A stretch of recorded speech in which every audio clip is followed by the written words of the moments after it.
Dan pemirsa, ancaman hukuman seumur hidup ini menjadi jerat yang mengancam para pelaku korupsi dengan nilai korupsi 100 miliar lebih.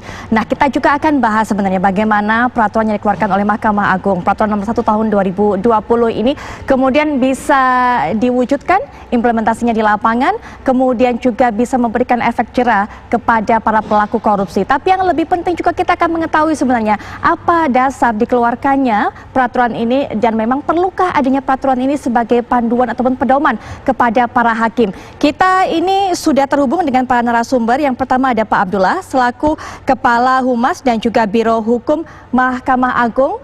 Assalamualaikum, selamat malam Pak Abdullah. Waalaikumsalam warahmatullahi wabarakatuh. Selamat malam Mbak Viola. Baik, dan juga kita sudah bersama Bapak Joko Sarwoko selaku mantan Hakim Mahkamah Agung. Selamat malam Pak Joko.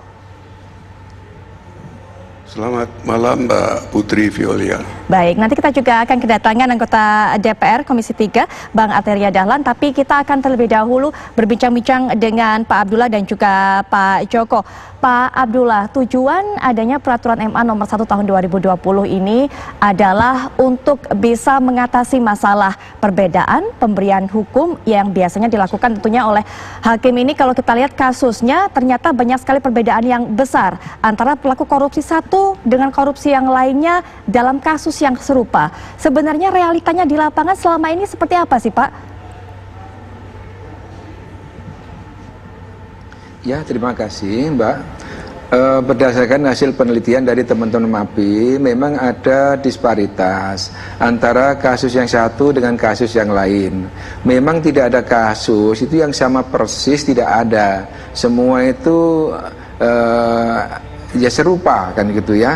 Makanya di dalam pertimbangan Perma nomor 1 2020 ini, di samping mendasarkan pada kepastian dan proporsionalitas pemidanaan, juga memberikan pertimbangan menghindari disparitas perkara yang memiliki karakter serupa, sehingga diperlukan pedoman pemidanaan seperti itu. Dengan demikian, hakim-hakim pemeriksa perkara, hakim-hakim tindak pidana korupsi ini akan menggunakan pedoman yang sama. Tentunya peraturan Mahkamah Agung yang baru diundangkan ini akan disosialisasikan mulai besok hari Rabu kepada seluruh hakim seluruh Indonesia. Dengan adanya sosialisasi ini diharapkan semua hakim ini betul-betul memahami pedoman yang sudah dikeluarkan oleh Mahkamah Agung, sehingga dijadikan dasar apabila nanti para hakim itu ditunjuk untuk mengadili perkara tindak pidana korupsi. Tidak cukup apa Undang-Undang Tipikor yang sudah ada selama ini menjadi pedoman bagi para hakim untuk bisa memutuskan kasus dan juga memberikan vonis hukuman? Dalam realitanya memang undang-undang telah menggariskan secara tegas, tetapi tidak ada batasan-batasan, kategori-kategori, sehingga setiap perkara tindak pidana korupsi yang diputus oleh yang diadili dan diputus oleh hakim, mulai dari seluruh provinsi sampai ke Jakarta, ini faktanya menurut laporan teman-teman MAPI, ini ada perbedaan-perbedaan atau disparitas-disparitas. Tentunya ini disampaikan kepada Mahkamah Agung dan Mahkamah Agung merespon ya masukan-masukan dari masyarakat, kemudian merumuskan dalam suatu kebijakan sebagaimana dituangkan di dalam Perma nomor 1 tahun 2020. Demikian Mbak. Baik, Pak Abdullah, ini kita juga ingin mengetahui sebenarnya masyarakat perbedaan atau disparitas sebesar apa sebenarnya terjadi di lapangan ketika kemudian untuk bisa mengatasi ataupun menjadi solusi hingga harus lahir Perma ini Pak. Ya memang ada perbedaan sehingga misalkan dalam perkara yang setara dan serupa ada yang diputus misalkan 20 tahun, ada yang 12 tahun, ada yang 8 tahun. Ya walaupun sudah memenuhi kriteria undang-undang, ketentuan pasal 2 atau pasal 3, tetapi ini disparitas ini menjadikan temuan dari teman-teman, temuan dari masyarakat yang dibawa oleh teman-teman MAPI ke Mahkamah Agung, sehingga inilah kemudian dijadikan dasar kajian dan merumuskan kebijakan. Semua laporan itu dikemas dalam Perma nomor 1 tahun 2020 ini akhirnya menjadi rumusan seperti ini ya, yaitu Perma 1 2020. Dengan demikian inilah yang dijadikan dasar pedoman bagi para hakim tindak pidana korupsi dalam hal akan mengadili tindak pidana korupsi. Baik, kita sudah mendapatkan keterangan dari Pak Abdullah, Bang Arteria Dahlan yang sudah tiba sampai di samping saya juga akan memberikan pendapatnya. Assalamualaikum warahmatullahi wabarakatuh. Assalamualaikum, selamat malam. Gimana kabar Bang Terry? Lama nggak ketemu? Alhamdulillah baik-baik. Alhamdulillah baik.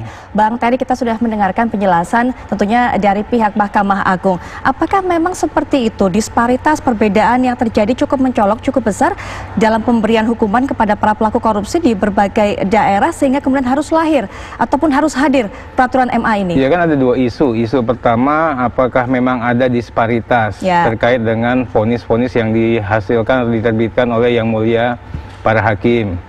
Kemudian yang kedua, terkait dengan fakta tersebut apabila ada, apakah solusinya harus dengan perma? Ya, betul. Nah, untuk menjawab yang pertama, saya katakan ya betul. Ya, banyak sekali Anda di lapangan, Bang Terry? Perilaku perbuatan material yang serupa sebangun, tapi tatkala divonis, ada yang divonis 2 tahun, ada 18 tahun. Itu kental sekali disparitasnya. Oke. Nah, pertanyaan keduanya, apakah solusinya harus dengan perma? Nah, kalau saya katakan bisa iya, bisa tidak. Baik. Karena perma itu memang kewenangannya Mahkamah. Mahkamah Agung punya kewenangan berdasarkan undang-undang pembentukan peraturan perundang-undangan dan berdasarkan undang-undang Mahkamah Agung itu sendiri. Bisa membuat peraturan Mahkamah Agung. Nah, tapi kendalanya adalah bagaimana dengan materi muatannya. Nah, kita kan bisa melihat di sini materi muatannya apakah beririsan ya dengan materi muatan undang-undang. Nah, ini yang akan menjadi bahan pembahasan. Tapi sebelum itu memang pertama saya katakan apresiasi lah atas kerja cerdas, inovasi dan spirit dari Mahkamah Agung diketuai oleh Pak Syarifuddin, ketua baru ini, untuk memperlihatkan keberpihakannya terkait dengan penegakan dan pemberantasan korupsi. Baik. Dari sisi ini kita apresiasi.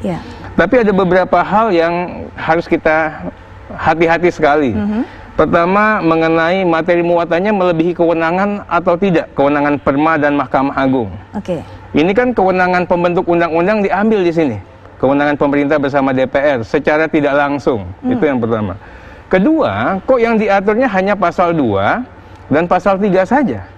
Padahal ya banyak suap dan gratifikasi yang kalau kita lihat secara empiris banyakkan perbuatan itu dibandingkan pasal 2 pasal 3. Baik. Ketiga, apakah perma ini inline dengan spirit pembentukan KUHP baru dan UNCAC kalau memang betul-betul mendukung? Karena di UNCAC dikenal yang namanya pidana korporasi. Di sini tidak ada.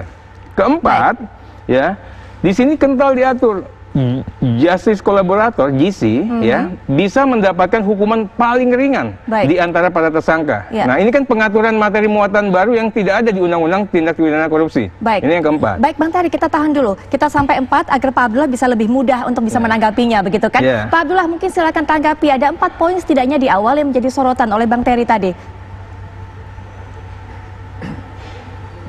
Terima kasih Bang Arteria yang telah memberikan respon terhadap Perma 1 tahun 2020. Memang, ya terima kasih. Kemudian kita melanjutkan kepada bahasan materi tadi, apakah itu akan masuk pada muatannya tadi yang disinggung, tentunya muatan ini tidak melebihi dari undang-undang itu sendiri, masih dalam koridor di dalam ketentuan pasal 2 dan pasal 3 itu sendiri, sehingga tidak melebihi dari itu ya. Jadi yakinlah bahwa itu sudah dipertimbangkan sedemikian rupa sehingga berapapun angka, berapapun jumlah hukuman dan sanksi yang dirumuskan di dalam Perma 1 2020 ini tidak akan melebihi dari kapasitas yang telah ditentukan oleh undang-undang. Mengenai kenapa hanya pasal 2 dan 3, ya memang pasal 2 dan 3 itu yang sangat mendesak, dan mohon juga dukungan dan dorongan ke masyarakat untuk segera juga merumuskan pedoman pemidaan terhadap pasal-pasal yang lain. Demikian, Mas. Berarti untuk suap dan gratifikasi masih akan ada proses lebih lanjut begitu ya, Pak Abdullah ya? Iya, Betul, ya masih akan berlanjut sampai sesuai dengan yang diharapkan oleh masyarakat. Baik, setidaknya itu 2 poin awal sudah diberikan tanggapan. Bang Terry, silakan. Ya, saya tidak mau menanggapi yang mulia kan, tapi saya ingin melihat atau memaparkan lanjut lah. Ya. Yang kelima nih, mengenai besaran. Yang paling berat korupsinya 100 miliar. Paling berat. Yang berat itu 25 sampai 100. Yang sedang itu 1 sampai 25. Betul. Yang rendah itu 200 juta sampai 1. Yang paling ringan itu 0 sampai 200 juta. Nah, ini yang menentukan numbering atau besaran angka-angka ini atas dasar apa ya? Kan kalau seorang kepala desa mau korupsi, nggak mungkin dia nyampe angka 100 juta. Nah, tapi kalau seorang gubernur BI, seorang dirut BUMN, 100 miliar ini bagi dia kecil sekali. Baik. Itu yang pertama ya. Baik. Yang kelima nih. Sebentar, kita tahan Bang Terry, karena sepertinya waktu dari Pak Abdullah juga terbatas untuk bersama kita. Jadi mungkin langsung ditanggapi sebelum nanti segmen ini berakhir, dan juga Pak Abdullah sepertinya tidak bisa bergabung untuk melanjutkan diskusi ini. Pak Abdullah mungkin bisa ditanggapi tadi apa yang ditanyakan oleh Bang Terry. Apa dasar pemberian hukuman dan juga klasifikasi sedang, kemudian kecil, menengah, hingga yang paling berat 100 miliar lebih begitu?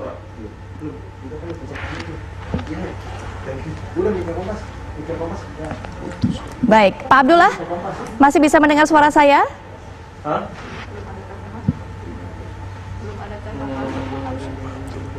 Baik, kita akan jeda sejenak, Bang Terry. Sayangnya Pak Abdullah tidak bisa memberikan tanggapan mengenai dasar dari kategori itu karena Pak Abdullah juga sangat terbatas. Tentunya waktunya bersama kita. Nanti kita juga akan lanjutkan perbincangan bersama Pak Joko dan juga Prof. Muzakir. Tapi setelah jeda berikut ini kami segera kembali.